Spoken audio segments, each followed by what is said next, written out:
आंतर्जातीय MSME दिवस अवसर में कटक जिला प्रशासन और जिला शिल्प केन्द्र मिलित आनुकूल्य जिला स्तरीय उद्यमी ओडिशा एमएसएमई कार्यक्रम 2026 स्थानीय जोब्रा स्थित संग्रहालय परिसर में उद्घाटित होइछि। राज्य के उद्योगिता विकास, नूतन उद्योगी सृष्टि, सूक्ष्म एवं मध्यम शिल्प को प्रोत्साहन, सरकारी सहायता योजना संपर्क में सचेतनता सृष्टि उद्देश्य आयोजित एक कार्यक्रम 5 दिन धरी चलिबो। उद्यमी ओडिशा एमएसएमई कार्यक्रम बहु आडंबर सह होउछि।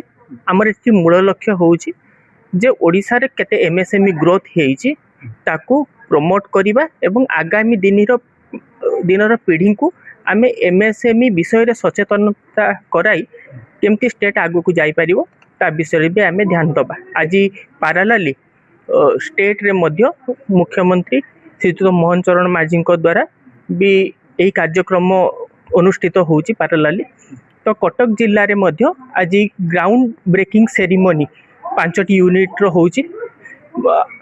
आउ आज एटी स्टेट मेरीटाइम होउछि म्यूजियम जोब्रा ठारे जो अछि जिला शिल्प केन्द्र कटक तरफ आज भी यही प्रोग्राम टी आरंभ होइतिला, शुभारंभ हैला।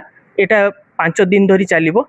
एही प्रोग्राम रे 20 गोटी स्टॉल भी लगी जो कि आमर लोकल एमएसएमई माने तांकर प्रोडक्ट गुडी को डिस्प्ले करूचंती एवं लोकन को आकृष्ट करूचंती जे तांकर प्रोडक्ट सेलिंग पई एवं अन्य मानक पई गोटे एग्जांपल हेइचंती। जदि आगामी दिन रे समान जदि किछि एमएसएमई कले तो तांकर भी प्रोडक्ट आमे एठी शोकेसिंग भी करि परिबा। तो आज फास्ट दिन रे कि आमर जहा रहितला क्रेडिट लिंकेज ऊपर स्टेट बैंक रो रीजनल मैनेजर आज आमर चीफ गेस्ट हिसाब रे जॉइन करते आउ सी भी मध्य ए प्रोग्राम को इनागुरेशन कले। पाखापाखि 70 रु 100 जन आमर एमएसएमई एंटरप्रेन्योर एवं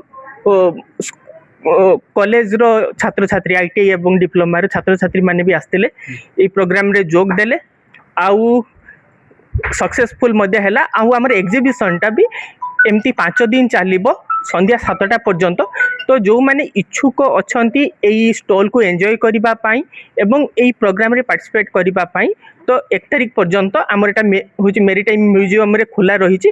तेनु बाहर विजिटर भी आसिकी एई प्रोग्राम रो फायदा उठाई पारिबे। बेकार युवक अछंती से माने कोबळी प्रोत्साहन पाइबे डिपार्टमेंट तरफ। देखो आम डिपार्टमेंट रो मूल लक्ष्य होची एम्प्लॉयमेंट जनरेशन एवं ता पाई भी आमे डिस्ट्रिक्ट लेवल ले, स्टेट लेवल ले, इवन ब्लॉक रो ग्रासरूट लेवल ले भी आमे लोकन को पाखरे पहुंचौचु सचेतनता शिविर मान होची जो करे जाई।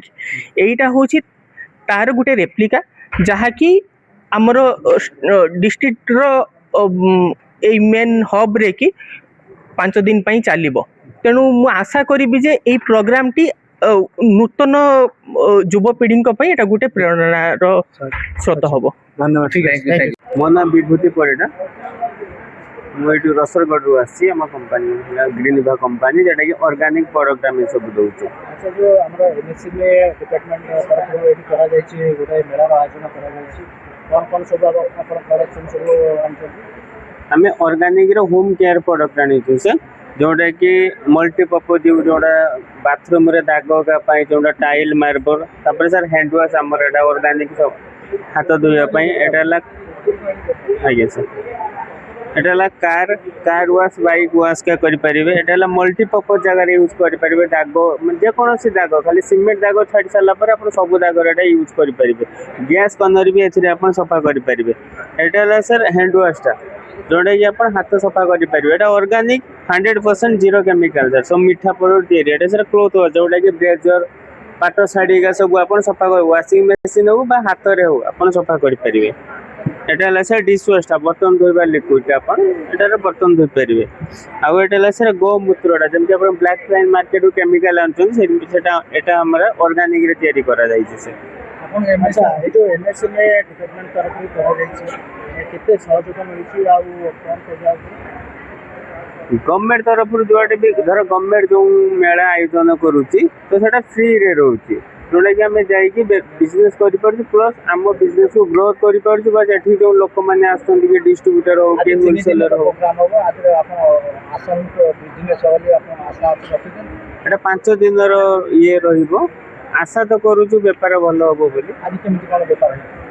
आज भी तो आज तो ओपनिंग है सर आम स्टल का लगे सारे को भी 11टा 11:30 है फिर भी बेपार हो सारी स्टल जो मैंने लगे आपण मैंने स्टल लगे एमएसएमई डिपार्टमेंट तरफ केमी कौन सुविधा सुजोग मिलूँ कौन कौन सब कले आगामी दिन में युवपीढ़ी मैंने आकृष्ट हे मु तो कहि सर कि समस्त बिजनेस करूँ बिजनेस है निज स्वाधीन आम इनकम करिया 10टा परिवार को भी आम इनकम जोगे दे पार तो एमएसएमई डिपार्टमेंट को कौन कर एमएसएमई गवर्नमेंट देखिए गवर्नमेंट गोटे सहायता कर कि छोट बिजनेसमैन गोटे से केमी गोटे बड़ हम केमी प्रोडक्ट सब आड़ सप्लाई कर गवर्नमेंट सहयोग से आम बिजनेस प्रोत्साहन मिलूँ बहुत मिलूँ ठीक।